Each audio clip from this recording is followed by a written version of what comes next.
ケロの眠りラジオへようこそ。今夜も一日お疲れ様でした。ここは声で紡ぐ優しい時間。このまま目を閉じても大丈夫。最後まで聞こうとしなくていい。ただ言葉の流れに身を委ねてください。呼吸はゆっくりでいい。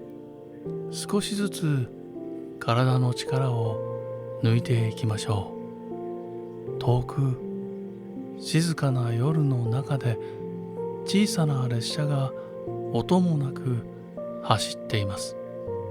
それは星と星の間を渡る銀河鉄道。今夜お届けするのは宮沢賢治の銀河鉄道の夜。けれどこれは物語を追いかける時間ではありません。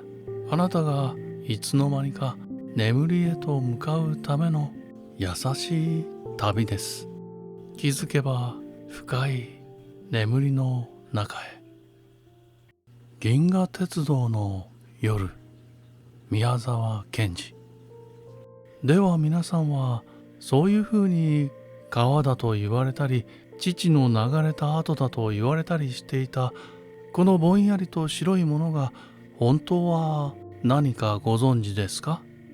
先生は黒板に吊るした大きな黒い星座の図の上から下へ白くけぶった銀河帯のようなところを指しながらみんなに問いをかけました。カンパネルラが手を挙げました。そこから45人手を挙げました。ジョパンニも手を挙げようとして急いでそのままやめました。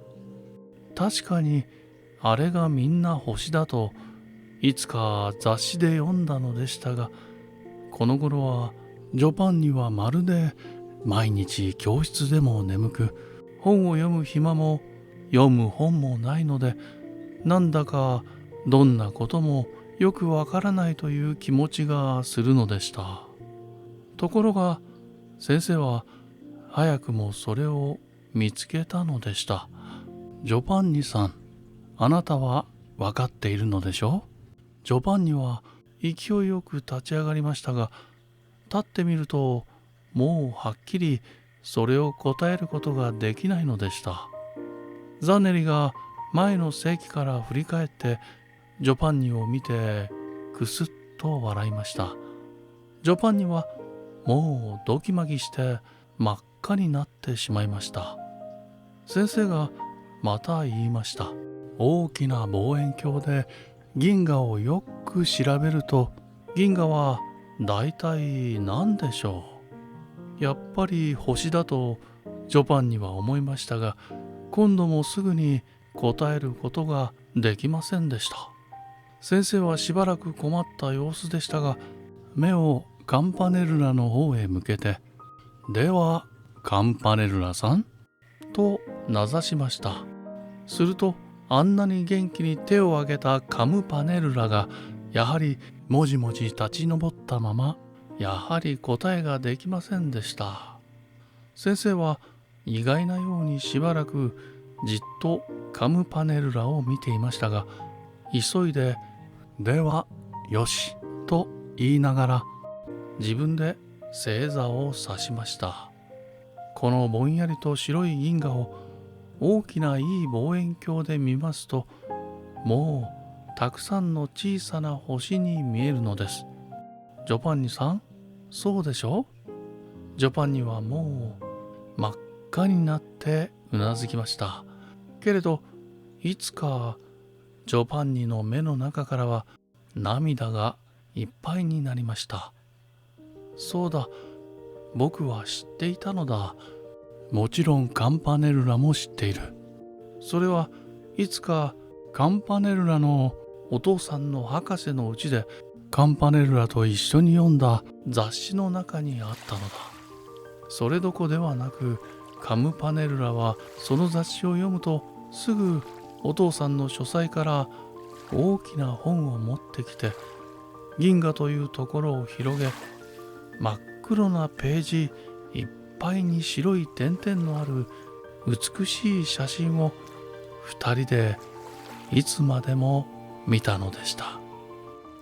それをカムパネルラが忘れるはずもなかったのに、すぐに返事をしなかったのは、この頃僕が朝にも午後にも仕事が辛く、学校に出てももうみんなとはハキハキ遊ばず、カムパネルラともあんまり物を言わないようになったので、カムパネルラがそれを知って気の毒がってわざと返事をしなかったのだ。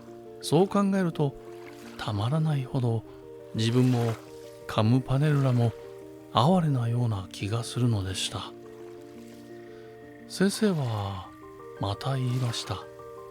ですからもしもこの天の川が本当に川だと考えるなら、その一つ一つの小さな星はみんなその川の底の砂や砂利の粒にも当たるわけです。またこれを大きな父の流れと考えるなら、もっと天の川とよく似ています。つまりその星は皆父の中にまるで細かに浮かんでいる雌雨の玉にも当たるのです。そんなら何がその川の水に当たるかと言いますと、それは真空という光をある速さで伝えるもので、太陽や地球もやっぱりその中に浮かんでいるのです。つまりは私どもも天の川の水の中に住んでいるわけです。そしてその天の川の水の中から四方を見ると、ちょうど水が深いほど青く見えるように、天の川の底の深く遠いところほど星がたくさん集まって見え従って白くぼんやり見えるのです。この模型をご覧なさい。先生は中にたくさん光る砂の粒の入った大きな両面の凸レンズを指しました。天の川の形はちょうどこんななのです。このいちいちの光る粒がみんな私どもの太陽と同じように自分で光っている星だと考えます。